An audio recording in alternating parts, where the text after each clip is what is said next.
Hello, esto es IMG Road to USMLE. Saludos, saludos, esperemos que se encuentren súper bien. Estábamos un poquito ausentes, pero...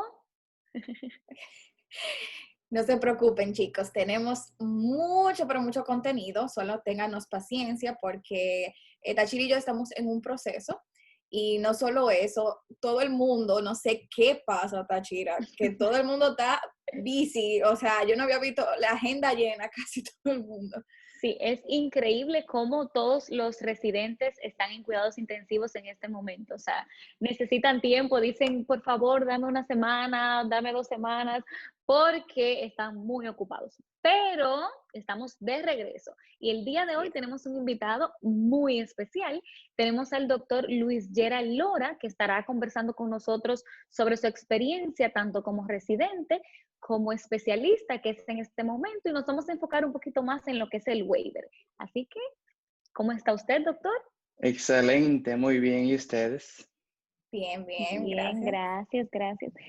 Antes que todo, doctor, queremos que usted se presente, nos diga dónde realizó sus estudios de medicina, dónde hizo su residencia, dónde está en estos momentos y en qué lugar lo podemos encontrar. La última está un poco peligrosa, pero antes que nada, quiero felicitarlas a las dos, porque por esto que están haciendo, esto es algo muy bueno para mucha gente. Yo sé que para ustedes también, pero por lo menos yo siempre quiero como tratar de ayudar o que mi experiencia o mi conocimiento, cualquier herramienta que yo tenga sea de beneficio para quien sea que esté en el proceso. Y eso yo entiendo que lo hacen excelente. Yo he visto algunos de sus videos y lo hacen en gran escala. O sea que muchas felicidades. Nada, yo soy Luis. Por favor, llámeme Luis, no me llamen usted, ni doctor. Bueno, soy Luis Lora, yo me gradué en Pucamaima, mi alma mater de Santiago. Y nada, yo duré un buen tiempo estudiando para los exámenes, yo me enfoqué en eso, luego entré en Good Samaritan Hospital en Cincinnati, Ohio, un excelente programa en mi opinión, me encanta, y entré ahí en medicina interna, y luego empecé mi waiver ahora en Indiana, en una ciudad llamada Valparaíso, cerca de Chicago, y nada, bien.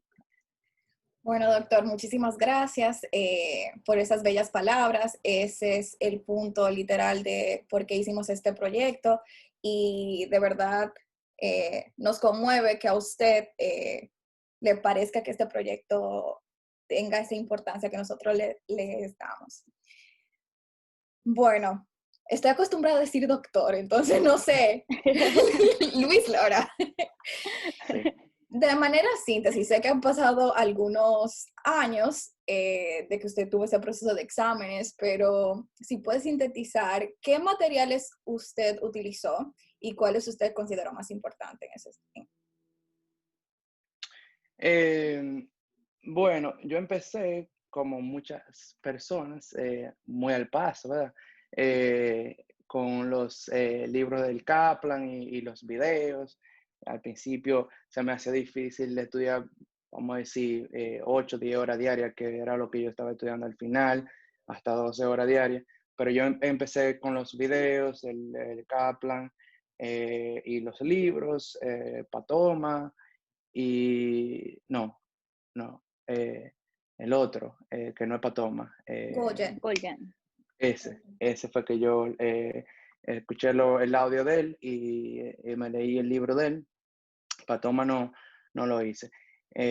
Y luego hice UWorld, creo que lo hice 2 veces. Y también ya cuando terminé UWorld, estaba haciendo las preguntas del Kaplan también. Y eso fue lo que yo hice. Y para el 2, rápidamente. El 2, yo cogí el libro de Conrad Fisher y los videos del Kaplan para el CK. El CS, yo practiqué con amigos. aprendí los casos y lo practiqué con dos amigas mías que estaban en el proceso y eso fue lo que hicimos. Practicamos varias veces y ya eso fue lo que hicimos con el CS. Ok, doctor, usted dice que al final ya estaba estudiando 8 o 12 horas al día. Entonces, ¿qué método de estudio usted recomienda para poder llegar a ese máximo de horas? Bueno, yo como quien dice lo hacía indirectamente, pero vine a saber más de eso, fue en la residencia, que es el método de Pomodoro, que básicamente tú estudias 25 minutos y descansas 5 minutos. Lo haces eso como por 2 ciclos, luego te toma un descanso más grande, como de 20 minutos. Yo lo hacía en aquel tiempo, yo estudiaba 1 hora y descansaba, por ejemplo, 10 minutos, que viene siendo prácticamente lo mismo, pero generalmente recomiendan en el método Pomodoro que tú no estudies fijo por más de 30 minutos para que tú puedas retener la atención por más tiempo durante el día. Ya a medida que tú vas pasando, por ejemplo, después de la primeros 30 minutos, ya la tensión comienza a bajar. Entonces, si tú quieres maximizar ese tiempo corto, tú lo haces así tomando descanso. Incluso yo uso una aplicación, bueno, hay varias en Apple Store o Google Play, que tú puedes usar, tú pones tu timer y te dice cuándo tú tienes que descansar y cuándo tú tienes que volver. O sea que eso más o menos yo lo recomiendo que lo hagan, pero o sea, básicamente cada quien tiene el método que más le conviene, pero yo he ido a conferencias cuando yo estaba en mi año de jefe residente que recomendaban cómo eran los métodos que son más efectivos a la hora de estudiar, y ese era uno. O sea, una estrategia de estudio. O sea, aparte de método, tú puedes usar muchísimos métodos, o sea, solamente para retener atención, pero también recomiendan que tú utilices, por ejemplo, la corteza de asociación, por ejemplo, que combine una materia con otra, por ejemplo, si estás estudiando química o qué sé yo, tú estás estudiando qué sé yo, cómo se metaboliza la glucosa, apréndete la patología del G6PD deficiency, apréndete por ahí mismo las indicaciones del Bactrim, para qué se usa el Bactrim y así. Entonces tú vas asociando diferentes cosas. También tú tienes que enfocarte primero en los puntos que tú estás más débiles y como enfocarte en esos puntos y cuáles son los más high yield. Empieza por ahí, entonces luego tú vas refinando. Sobre todo si tú tienes, por ejemplo, poco tiempo para estudiar. Eso es muy, muy importante. Y también recomienda que tú estudies procesos, no conceptos individuales. O sea, usa algoritmos, por ejemplo, en vez de aprenderte una parte de un proceso, es bueno que tú uses el algoritmo y que te sepa el algoritmo completo, en vez de como enfocarte en una parte solamente. Por eso recomiendan que tú uses gráfica, que tú uses algoritmos y ese tipo de cosas. Y muy Sí. importante, eh, tú- eh, yo no estoy acostumbrado eh, a, a estudiar con gente. Yo no estoy acostumbrado como a estudiar en grupo, yo me desconcentro, yo no puedo como fijar mi atención, pero sí recomiendan que tú utilices una pequeña parte, que sea un 10% de tu tiempo para estudiar en grupos. O sea, como quien dice, tú coges un tema, vamos a decir, qué sé yo, celulitis o qué sé yo, COPD o qué sé yo, el ciclo de Krebs y preséntalo a un compañero y que ese compañero también te haga preguntas para, para asegurar que tú realmente te sabes el tema bien, sobre todo en los temas que uno está débil. Eso recomiendan, que tú lo presentes. Eso significa que tú tienes un output de la información, que tú no solamente te lo aprendiste, sino que tú lo sabes aplicar. Esa es la parte de aplicar el conocimiento. Por eso también recomiendan eso. Y la última parte, que ya como ya tú estás como preparándote para coger el examen, es llegar como a lo que dicen la etapa del pensamiento 5, que es la etapa de tú ser el examinador, tú pensar como el examinador. Entonces, ya luego que tú te sepas un tema, tú agarras y haces preguntas del tema. Entonces, tú piensas ya como el examinador. Incluso cuando tú estudies, luego de eso tú vas a comenzar a pensar como el examinador.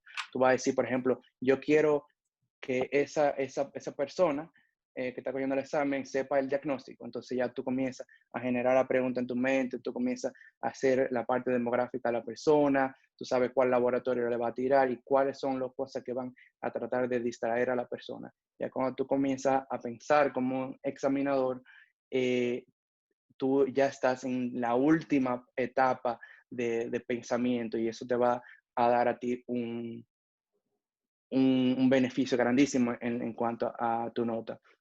Hay unos videos de estrategias para estudiar y estrategias para coger el examen, que están en los videos, por lo menos yo lo encontré en los videos del Kaplan, del Step to CK, se llaman Test Taking Strategies. Eso es excelente. Yo recomiendo a todo el mundo que esté estudiando que lo vea desde el principio. Son como 1 hora cada video, son como 5 videos, pero, o sea, es increíble.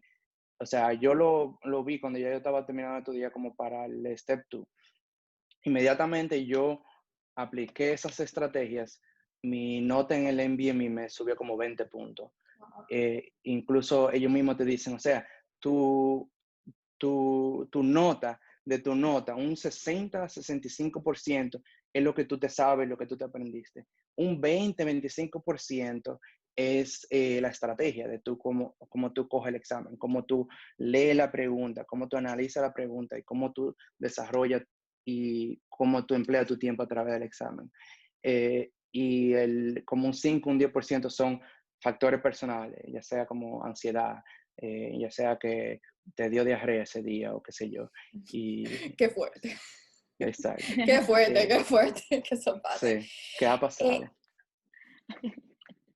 Bueno, ya ustedes saben, tengan la patillita por si acaso. Exacto. Me imagino. Doctor, luego que hablamos de ese proceso tan importante como es la examinación y que el cuco, como quien dice, de todo el aplicante, aparte de eso, ¿cuál usted cree que fue el punto más débil de toda su aplicación y cómo usted cree que usted pudo enfrentarlo, buscar ese punto fuerte? O sea, ¿qué lo destacó en su aplicación? O sea, si estamos hablando de la aplicación en general, yo diría que, o sea, research, o sea, yo no tengo research. Y, o sea, qué sé yo, la tesis de la universidad. Entonces, eso lo valoran mucho aquí y eso le va a permitir al aplicante que por lo menos le den entrevistas en centro universitario. Entonces, si una persona que realmente quiere un fellowship o algo así, eh, yo recomiendo que si tiene la oportunidad de ir a un centro y hacer research, qué sé yo, ya sea 6 meses o lo que sea, eso lo valoran mucho y eso le da un plus. Eso yo no lo tenía y lo otro son las cartas de recomendación. Por ejemplo, yo tenía cartas de recomendación de aquí, de Estados Unidos, pero yo no tenía carta así como de un centro universitario ni de eh, bueno, yo tuve sí de un program director, de un programa o de un CEO, qué sé yo. Eh, esas cartas ayudan. Entonces, por eso yo recomiendo que aparte de hacer research, se hagan rotaciones en un centro universitario para que tengan, por ejemplo, alcance o que tengan algún tipo de experiencia con el director del programa, que su director del programa le pueda hacer una carta.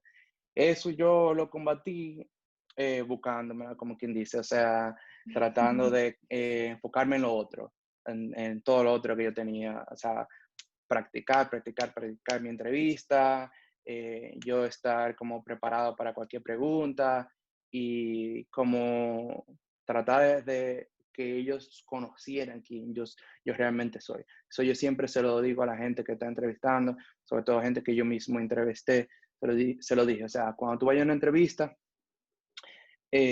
trata de ser tú mismo, porque hay muchos aplicantes y hay muchos aplicantes que van a tener el mismo currículum que tú, pero cuando tú reflejas tu persona, que tú reflejas esa parte única que no lo tiene otra persona, eso es lo que le va a llamar la atención al entrevistador. O sea, qué sé yo pude haber entrevistado, qué sé yo, 60, bueno, 50 personas, vamos a suponer.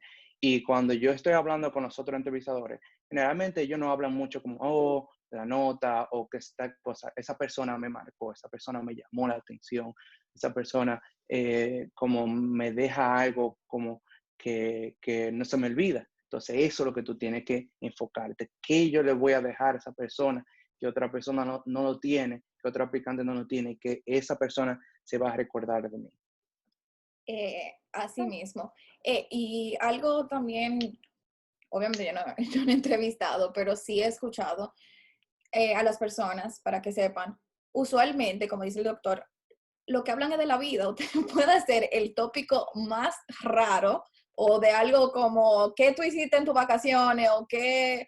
Entonces, hay que estar preparado y también tener una cosa que la persona no vea que uno nada más solamente está estudiando. Está bien que uno sí está en un closet estudiando todo el tiempo, pero como dice el doctor, destacarse.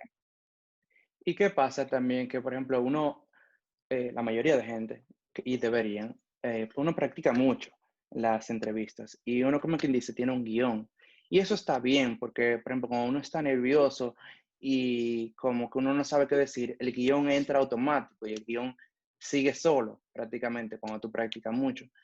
Pero va a llegar un momento en la entrevista, quizás no en todas, pero en algunas, o sea, de toda la entrevista que te hacen un mismo día, que tú vas a poder conectar con la persona, que tú, ya sea se miran a los ojos o conectan con un tema en específico.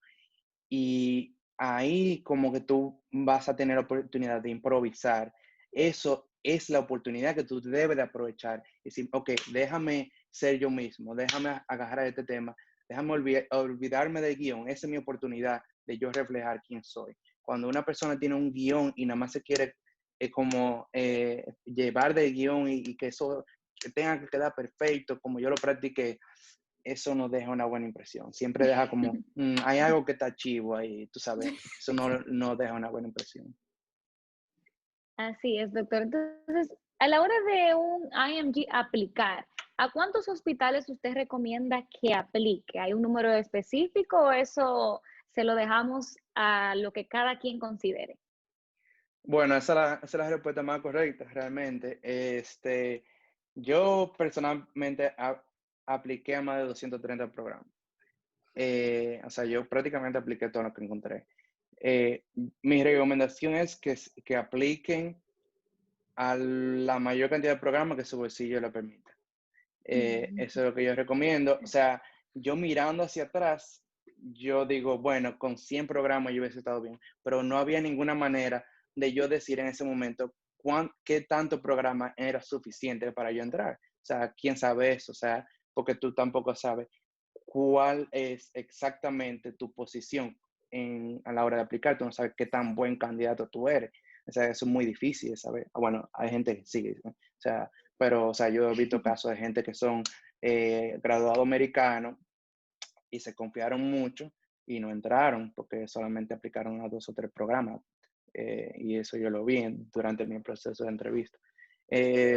Pero, o sea, siempre investigar lo más posible cada programa. Por ejemplo, yo apliqué, por ejemplo, a 10 programas o más que no ofrecían visa. Entonces, ahí se me fueron, qué sé yo, 300 o $400 en programas que nunca me iban a dar una entrevista y así. Entonces, como llamar a otra persona que esté o que sé yo, que diga del programa, investigar qué tan IMG friendly son y así más o menos uno sabe, bueno, uno no sabe, pero ya tú sabes qué programa tú no vas a aplicar o qué programa tú no deberías aplicar. Y después de ahí, que tú saques todos los programas que tú no puedes o que tú no deberías de aplicar, entonces aplica la mayor cantidad que tú puedas o que tu bolsillo te permita. Eso es lo que yo Exacto. recomiendo. Ok, perfecto. Y hablando de visa, que usted dijo que algunos no daban la visa o no le ofrecían la visa, ¿qué tipo de visado usted obtuvo para la especialidad. Y nosotros en episodios anteriores estuvimos hablando un poco de que hay una visa J y H, si usted no podría explicar brevemente y cuál usted optó. Yo entré con la J1. Yo intenté entrar con la H1, pero para poder aplicar para la H1, uno tiene que coger el Step 3 antes de diciembre del año que uno aplica. Esa es la única manera de conseguir la H1 en ese tiempo, aunque yo no lo cogí antes de diciembre 31 de ese año. Otros amigos míos que entraron conmigo no pudieron coger el H1 porque ahí entró Trump y retrasaron el premium process del H1 y tuvieron que coger la J1 igual que yo. Pero la J1 es una visa de intercambio. Lo que pasa con la J1 te permite entrenarte en Estados Unidos por un máximo de 7 años. O sea, si tú hace una especialidad de 3 años, luego hace se hace, por ejemplo, medicina interna, luego cardiología, y luego tú quieres hacer, qué sé yo, electrofisiología, ahí hay 7 años. Te van a dar esos 7 años para tú entrenarte. Entonces, ¿qué pasa? Como es de intercambio, el propósito de la J1 es que tú utilices esos conocimientos para que tú aportes en tu país, que tú tomes esos conocimientos y lo emplees en tu país. Por eso es un acuerdo entre ambos países, Estados Unidos con el resto del mundo, básicamente, para que esas personas vayan y devuelvan ese conocimiento a su país. Entonces, por eso hay un requerimiento agregado con esa visa de volver al país cuando termine el entrenamiento, ya sea por 3, 4, hasta 7 años, volver por lo menos por 2 años. Es un requerimiento y luego ya, o sea, pueden volver si lo quieren, pero tienen que aplicar para otra visa o qué sé yo. Entonces, la H1 es meramente una visa de trabajo. Tú puedes, la visa tiene que estar patrocinada por alguien. En este caso, la visa está patrocinada por el empleador, está patrocinada por el hospital, ¿verdad? A diferencia que la J1 es una visa de intercambio, está patrocinada por ECFMG. Entonces ahí está la diferencia cuando, por ejemplo, yo que soy un programa, un hospital, yo no quiero bregar con papeles y que si yo cuánto el trámite de visa, yo no quiero estar hablando con el USCIS, que es el Departamento de Inmigración. Entonces, muchos programas, incluyendo programas de fellowship, van a querer solamente irse por la parte de J1. Porque el ICFMG se encarga de eso, de patrocinar. So, el H1 es el empleador que la patrocina y tiene que someter esos papeles. Hay gente que dicen que es mejor irse, si ya uno tiene la visa, irse para un fellowship con la J1 en vez del H1, porque van a haber supuestamente más programas. Yo no sé qué tan cierto es eso, pero van a haber supuestamente más programas que te van a ofrecer la J1 que programas que te van a ofrecer la H1. Por lo contrario, si tú lo que quieres es, y que conste que ya inmediatamente uno hace un match y tú dices que la H1 que tú quieres y el programa la ofrece, ya, o sea, eso es lo que te toca, pero no quiere decir que lo que te va a tocar para el fellowship. Entonces ya ahí tienes que hablar con el fellowship. A diferencia que si ya tú hiciste la especialidad de medicina interna, cuando tú terminas 3 años, vamos a decir que tú ya no quieres hacer más especialidad, tú quieres ya sea ser hospitalist o qué sé yo, o PCP. La H1 te conviene más porque van a haber más plazas, más ofertas de trabajo que van a ofrecer visa H1 que programas que van a ofrecer el waiver, porque ahí está lo inverso que hablamos anteriormente. ¿Por qué? Porque le sale más fácil al hospital darte una H1 que hacer todo el proceso de un waiver, que son muchísimos papeleos, porque tienen que hacerte los papeles de waiver y luego darte la H1, es más trabajo para el hospital darte el waiver o hacerte el proceso de waiver, porque es waiver más H1. Si ya tú tienes el H1 cuando tú hiciste la residencia, ya te pueden hacer la H1 para el trabajo mucho más fácil. Entonces, eso es lo que pasa con el waiver. Entonces, el waiver básicamente es que tú te vas a una zona necesitada, una zona rural, una zona que se necesita médico. Y eso se define como el hospital tiene que tener ese puesto de trabajo, esa oferta de trabajo tiene que estar publicada en, qué sé yo, página de búsqueda de trabajo, qué sé yo, por al menos un año. Y tiene que demostrar que ese puesto no se llenó por un año con una persona americana. Entonces, ahí califica para el waiver, porque es una zona de necesidad. Entonces, así se define. Entonces, lo que hace el waiver es, como hablamos, que con la J1, cuando tienes requerimiento para el país, ellos waive el requerimiento, te quitan el requerimiento de volver para tu país por 2 años. Entonces, eso es lo que se llama el waiver. Entonces, es un proceso larguísimo, dura varios meses, se somete, tú necesitas muchísimos papeles para eso. Entonces, el Departamento de Inmigración, junto con el Departamento de Seguridad de Estado, te aprueban, te dicen que sí, que te aprueban el waiver, entonces luego se hace una aplicación para una H1. Entonces, tú cambias tu estatus Ok. de J1 a H1 a través de ese waiver. Entonces, tú entras a H1.